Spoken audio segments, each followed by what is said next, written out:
All right. Hello, everyone. Welcome to a Tuesday episode of Crypto with English. It has been a while, but we're back and better than ever. So I'd like to introduce to you all a very special guest. She's a Fulbright scholar. She's also the customer success manager, specifically of digital assets and currencies at Checkoutcom. Amber Seira. Amber, thank you very much for coming on to the show today. Absolutely. Thank you for having me. Pleasure, as always, to chat. Absolutely.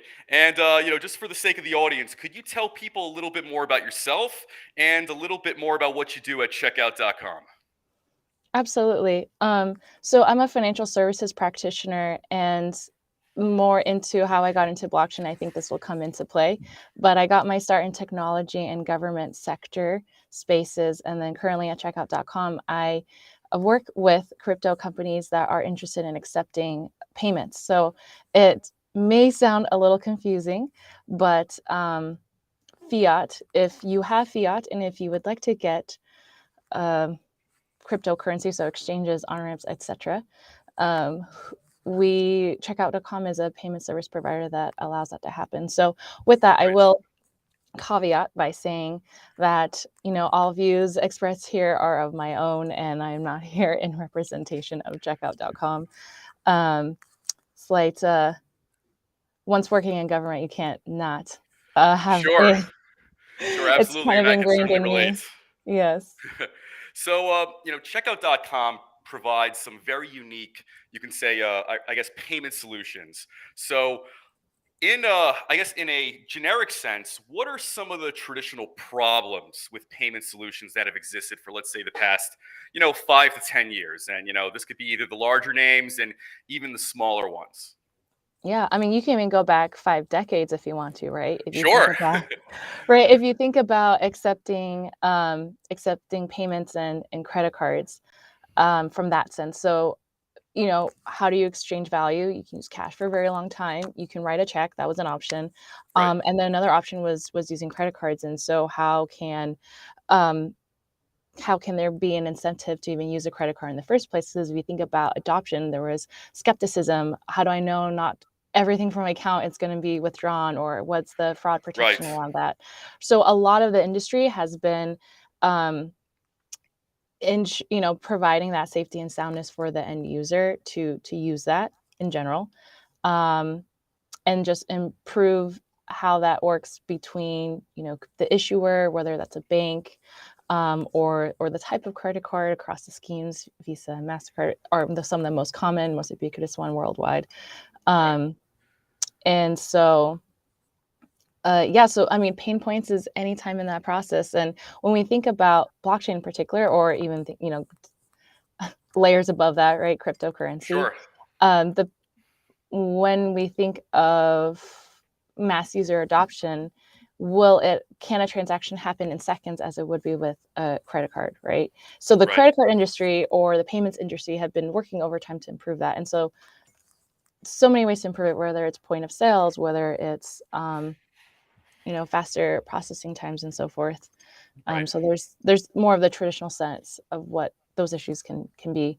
And when you think of it, sometimes you go to bodegas Yeah. and $5 minimum, right? A lot of Sure. that goes into the pain points of what it takes for even the merchant to accept a credit card Right. payment.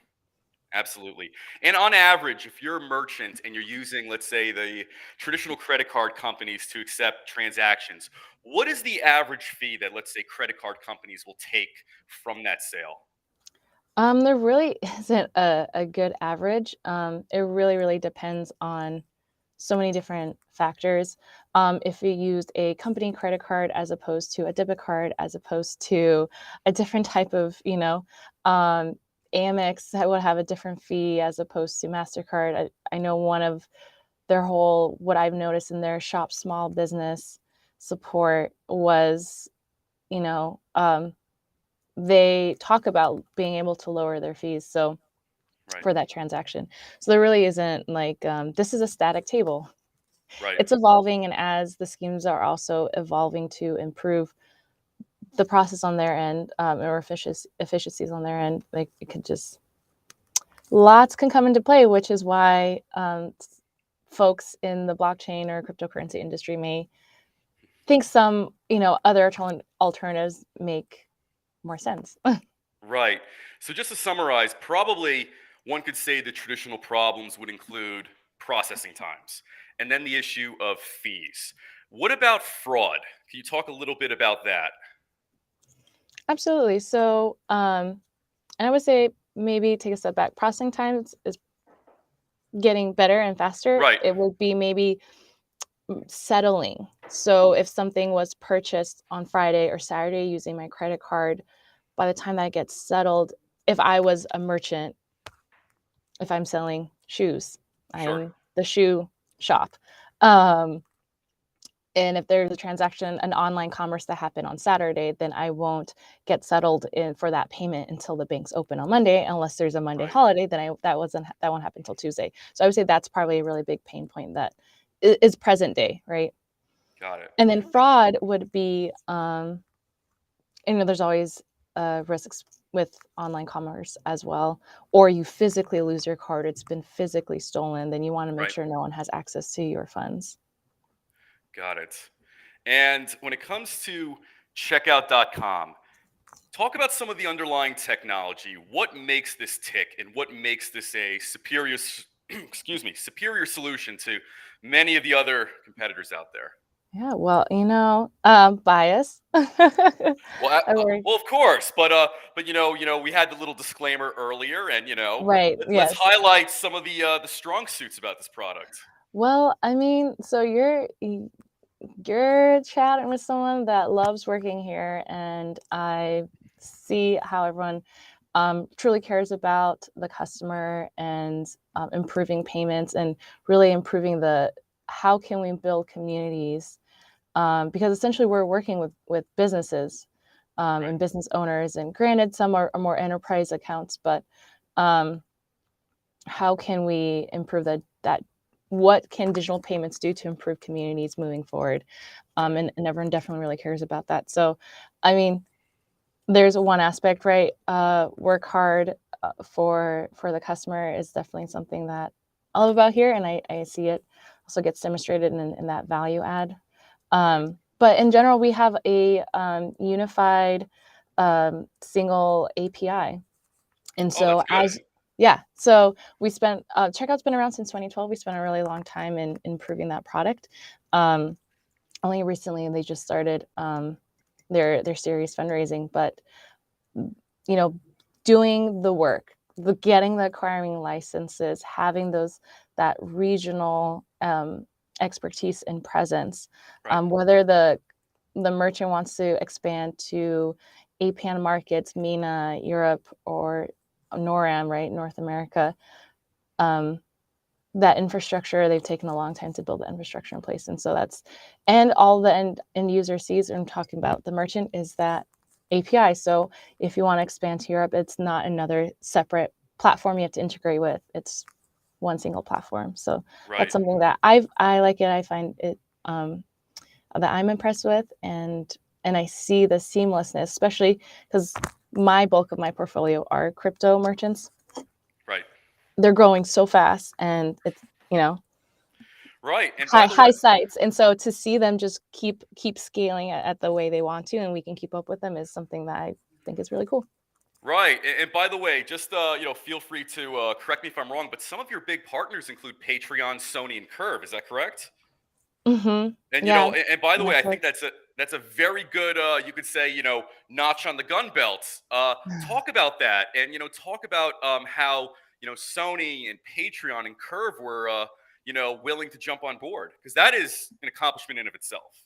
Right. Well, so you have to think about, like I said, decades of credit cards existing and players in the space to enable online commerce. And Yeah.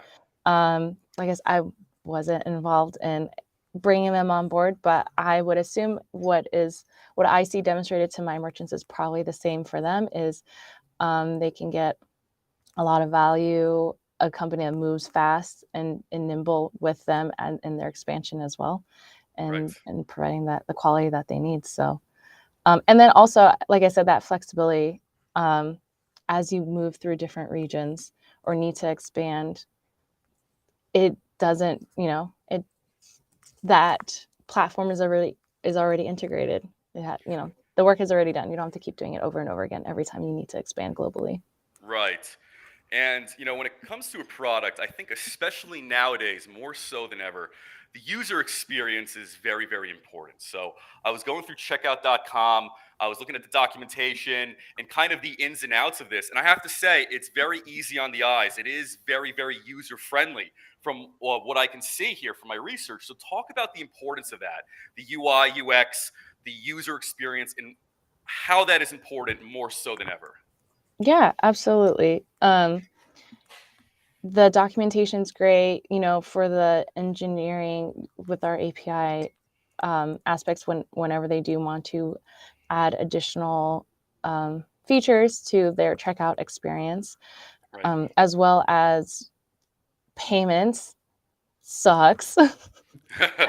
For anybody that's not in payments, right? If your finance team has to deal with it or your risk team has to deal with it, especially when I work with blockchain companies, because their mind is Right. already is engrossed in this paradigm shift. So they Yeah. almost have to step back to be like, oh yeah, this is how we interact with the traditional finance Right. institutions, right? So, and I definitely see my role as liaison between those two to allow them to go ahead and build and run and revolutionize the world that we need Right. around cryptocurrencies and payments. But knowing that at some point, how do you get mass user adoption? Well, I have fiat, I have a credit card. Can I just buy me some Right. Bitcoin? Right. And there are people that are trying to, or companies that are focused on that. So going back to the UI experience, that, like I said, payments is gross, and being able to explain every part of the process and backing up that with that information on our website, simple, clean, not trying to overcomplicate Right. that experience, and making it as easy as possible, because it's like, especially in the shoes um of my merchants, they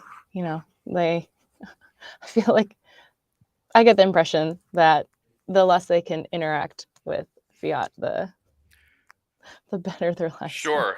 Sure.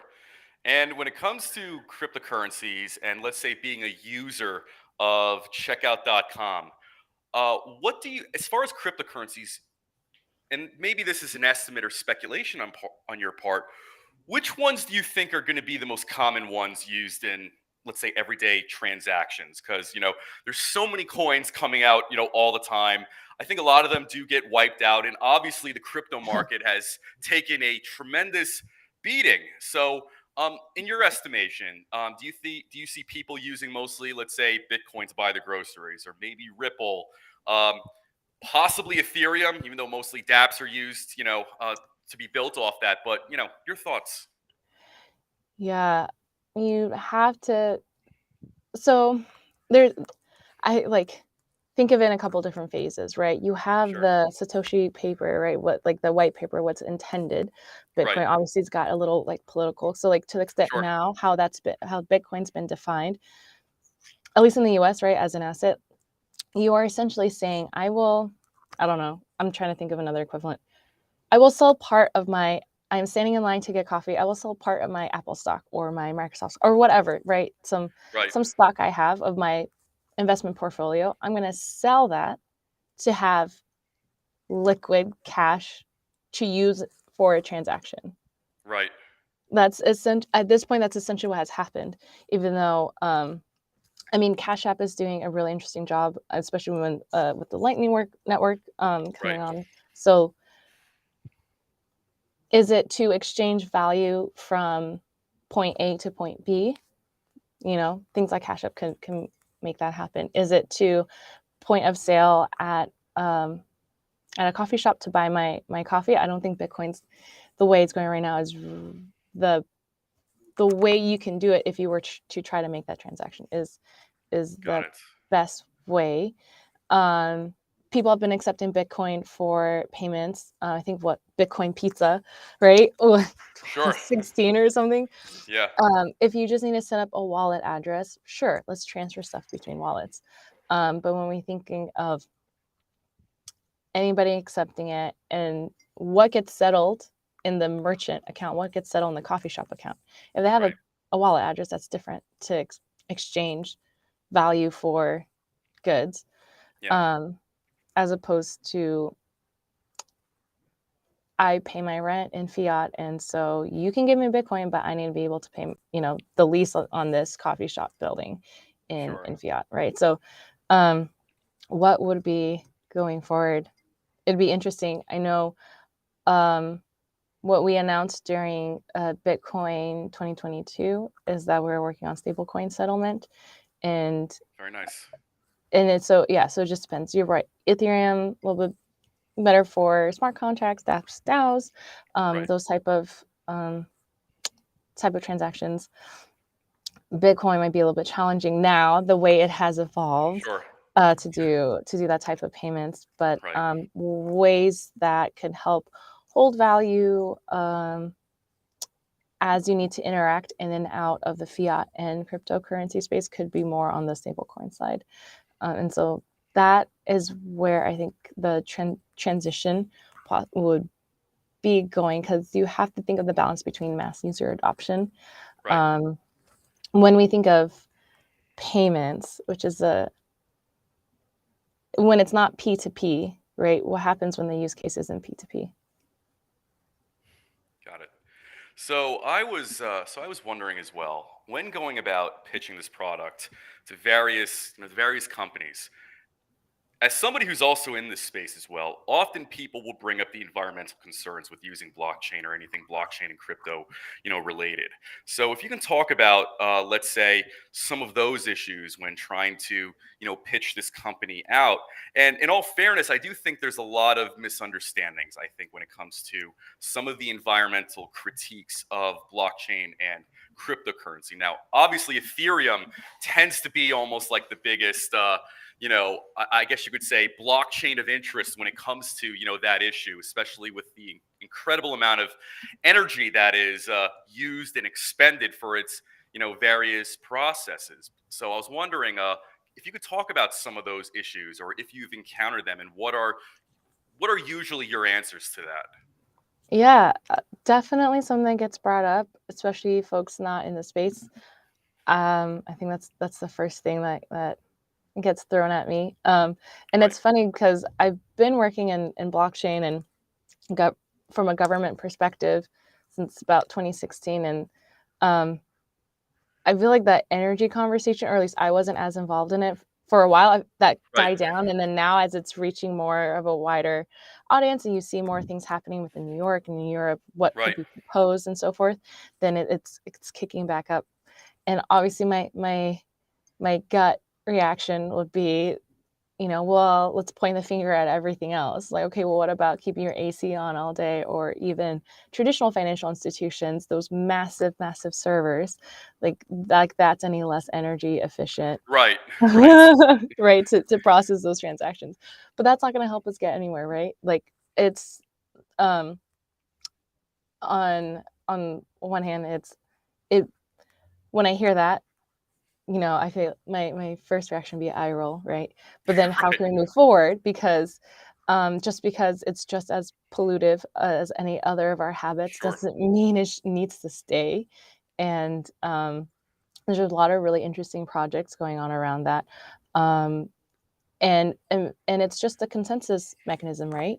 To your point, some have done proof of stake. There's gosh, was it zero hash, where they have recycled the proof of work within the blockchain of Bitcoin. Um, Right. so it really depends how the blockchain's set up, because there's pros and cons to almost a lot of the main consensus mechanisms out there. But yeah, so you just have to look to the projects of people innovating. If you're thinking just Bitcoin related, I have seen stuff where people are taking that. If you have the rig, the energy, the heat is created from that Right. mining rig can be reused into another type of contraption. I've seen lots Wow. of different Yeah, examples. that's right.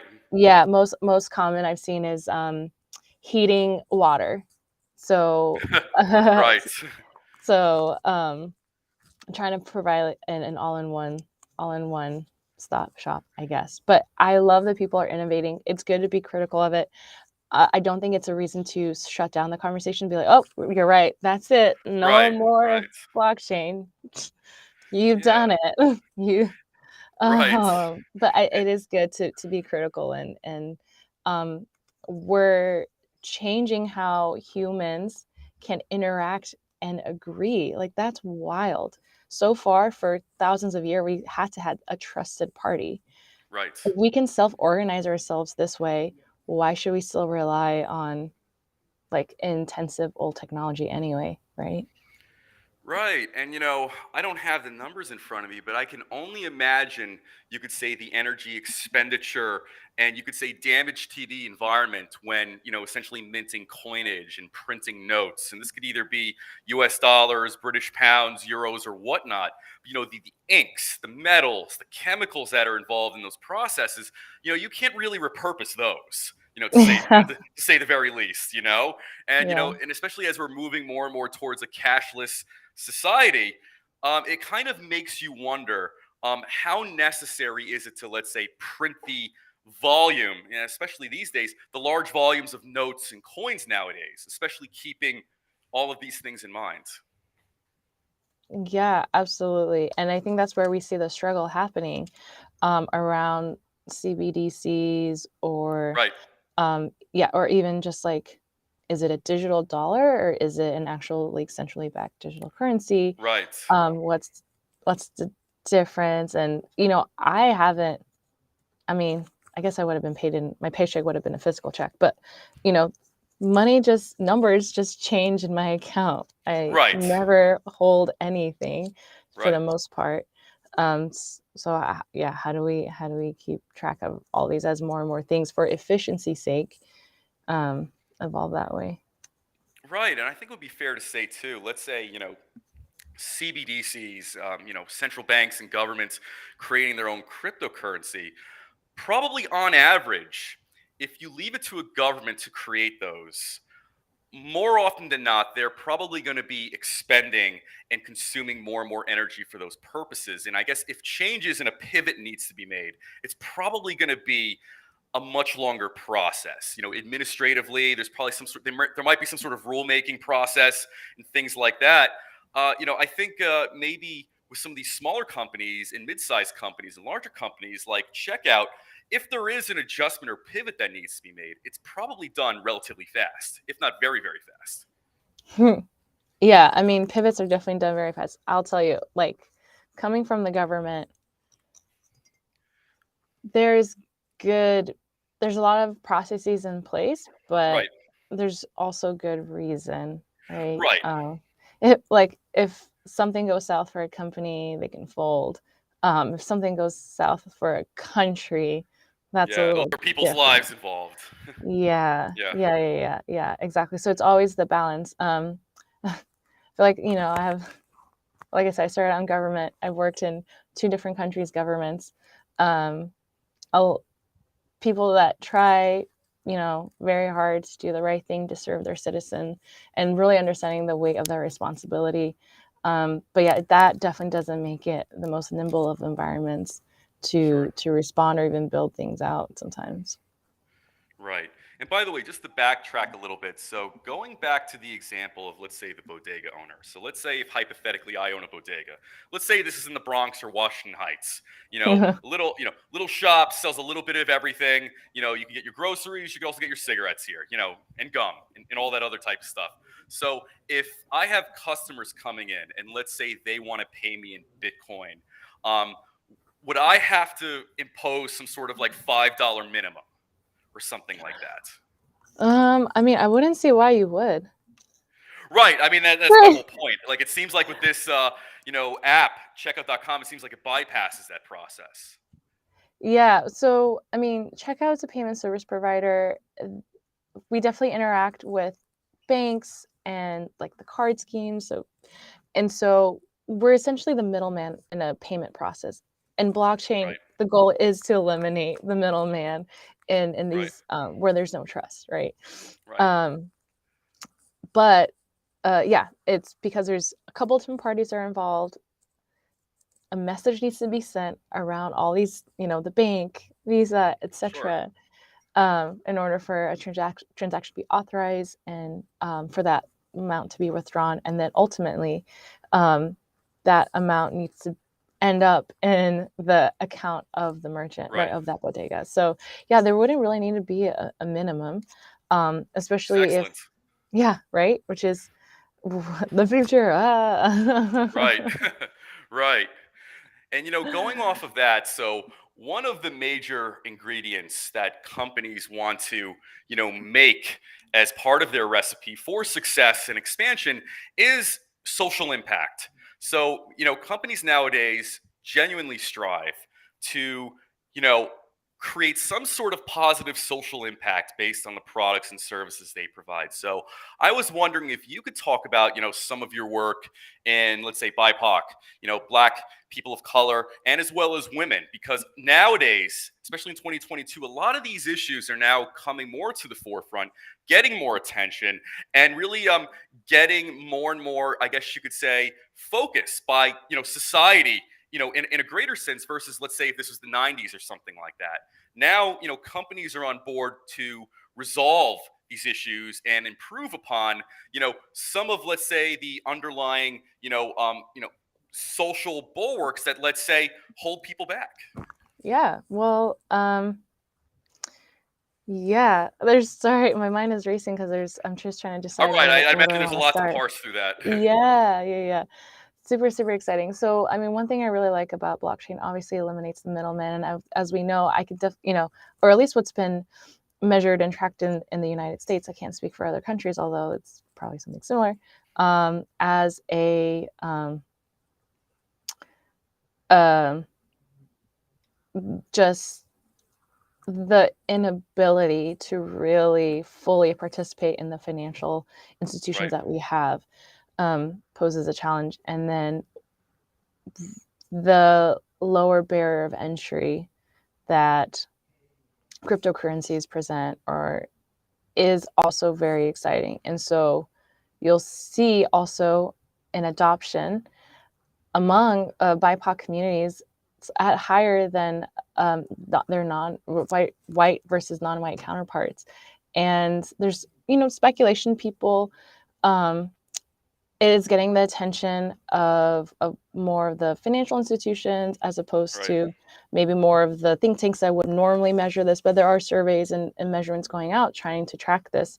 And you see more of that type of participation just from the distrust in formal institutions because we have just seen them not get approved for loans for right, houses for their homes to be valued so much lower than at market rate anyway, and so on and so forth. I can list the discrepancies that are experienced by Black, Indigenous, people of color communities, and that's one of the things that I feel so excited about the opportunity for crypto, and a lot of the entrepreneurs in the space are building out for the accessibility, financial inclusion. I don't think like maybe 2009, 2010, blockchain was like, yeah, financial inclusion. I just think right, it was rejecting a lot of things.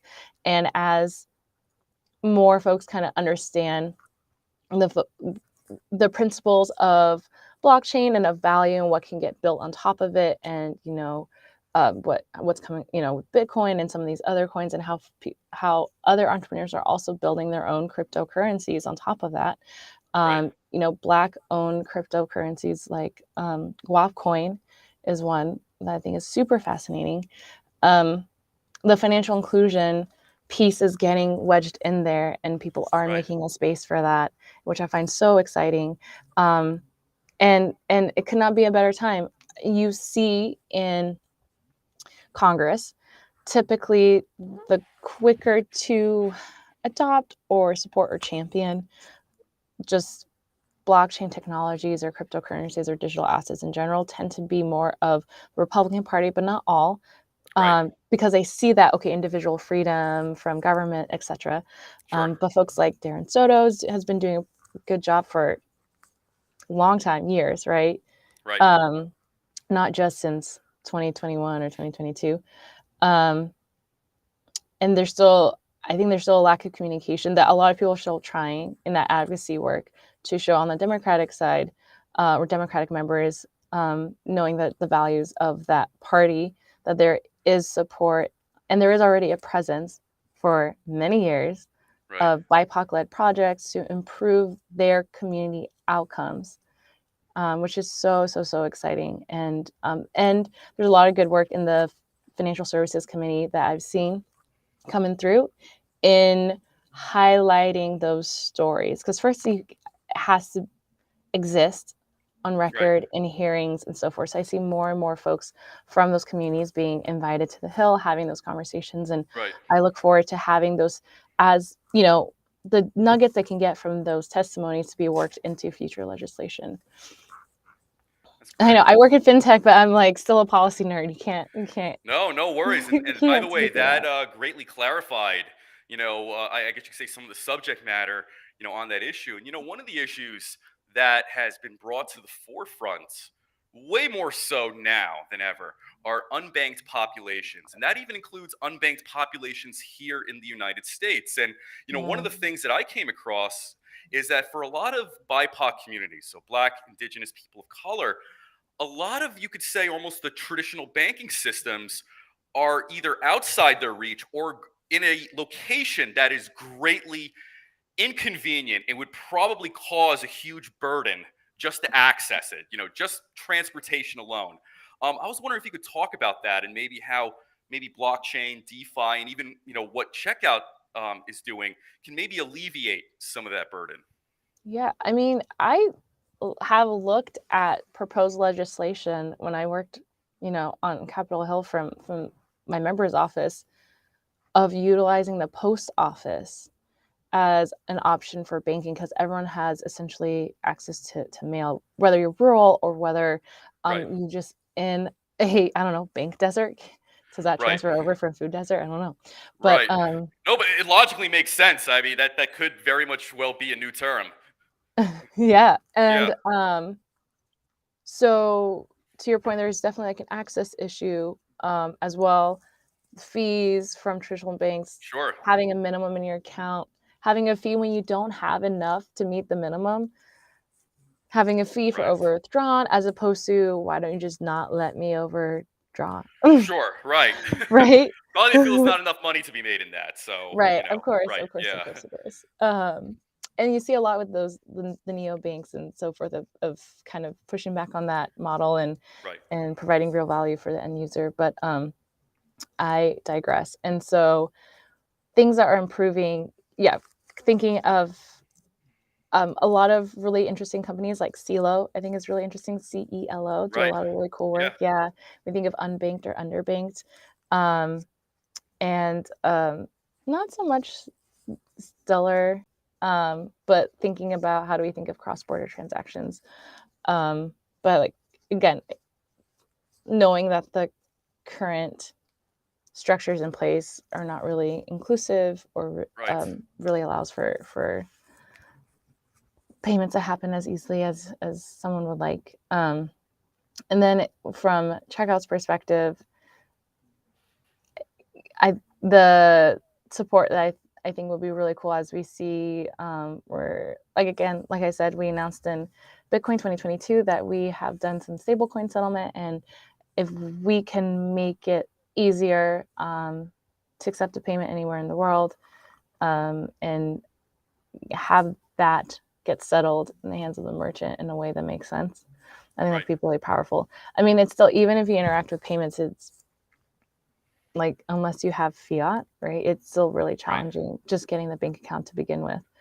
Right. So those are some of the main barriers to start. But like I said, different areas of working, Cash App. I've been on Clubhouse meeting calls of building the community, explaining what is Bitcoin, what is Sure. blockchain, um, and then saying, yeah, if you want, I will send you some, I don't know how much, but like on the phone with people that are on Clubhouse, there are people that are curious, right? I will Right. send you some Bitcoin.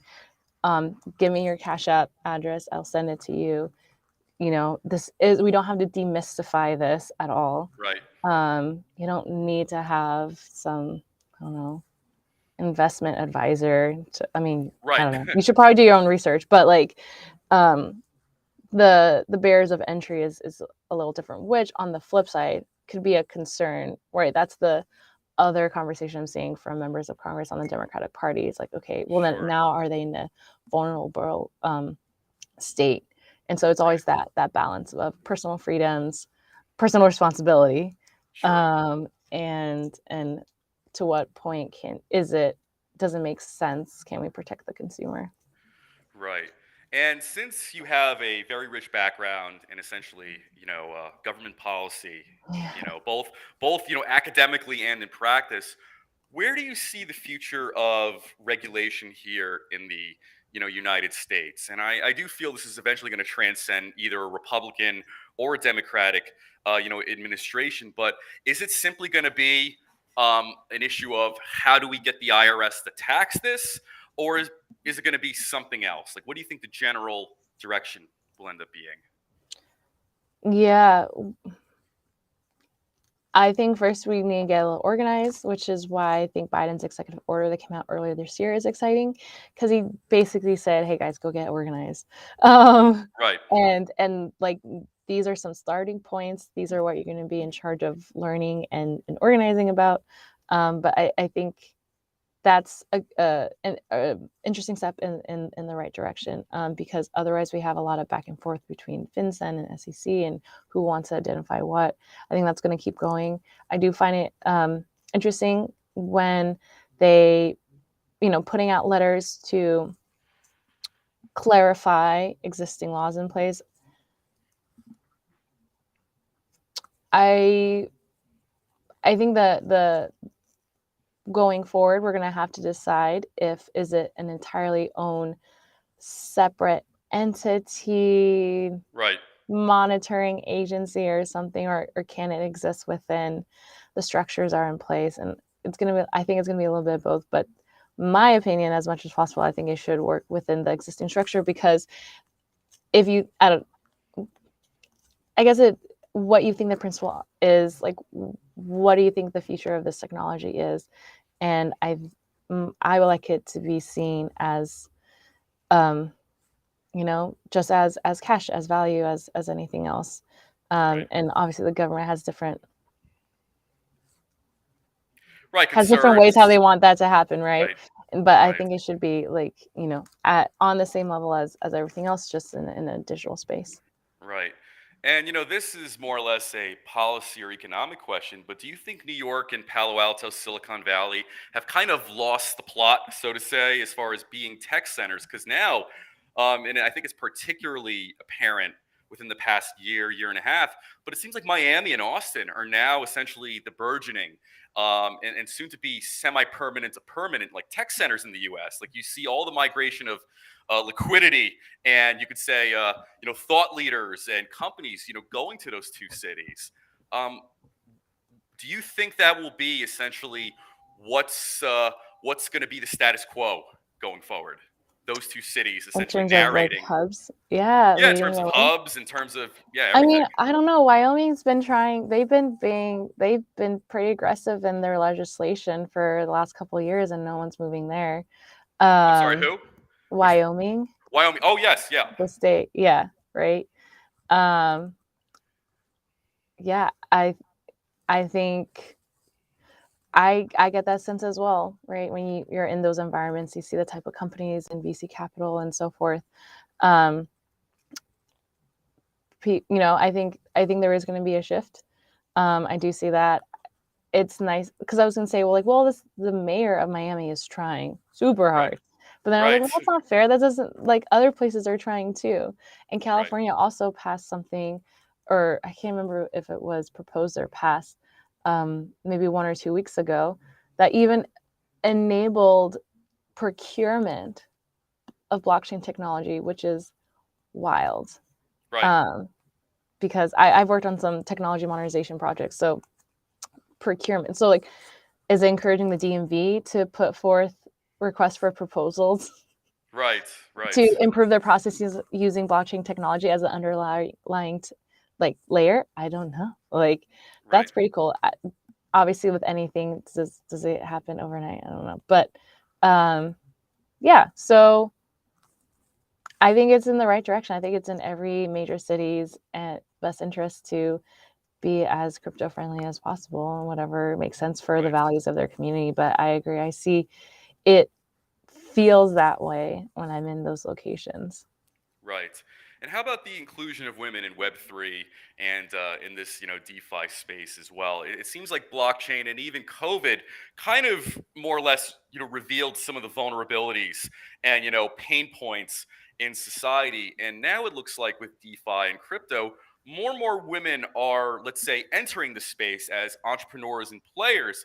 But it seems like, many, have expressed to me it's still not a large or overwhelming amount at this point. So, do you think a lot of those traditional barriers still exist, even in, let's say, a very forward, progressive space like blockchain and crypto? Um, I would say those that find it convenient to have barriers of power will, as they move into the space, will transfer that with Right, them. right. I mean, I have been in DAOs where, I mean, it's no different from when we were working from home and you realize which of your coworkers are parents, right? Sure. I've been in DAOs where we're making decisions and we have little crypto babies joining the call too, right? Yeah, Probably alongside some of the first words they learn as well. And so it's going to be as accessible as we agree it's going to be. And I've seen sure. women make a lot of great contributions in this space since, gosh, since I started paying attention in 2016. Um, and I love women-led crypto events. I've done a lot of like free like trainings and so forth as part of this stuff to get more women familiar with the space. I think something that's challenging about blockchain communities is that there could be a lot of like slang and lingo that can make Right. it a A little lot of annoying jargon, to right? join. Yeah, Yes, a lot of jargon around with it. So um and that can, if someone doesn't have the patience for that, then that could be a turn off. right. um Sometimes it can come off as a little broy, but which is why I need my Yeah, yeah. I've heard right. that too. Yeah, Yeah, yeah.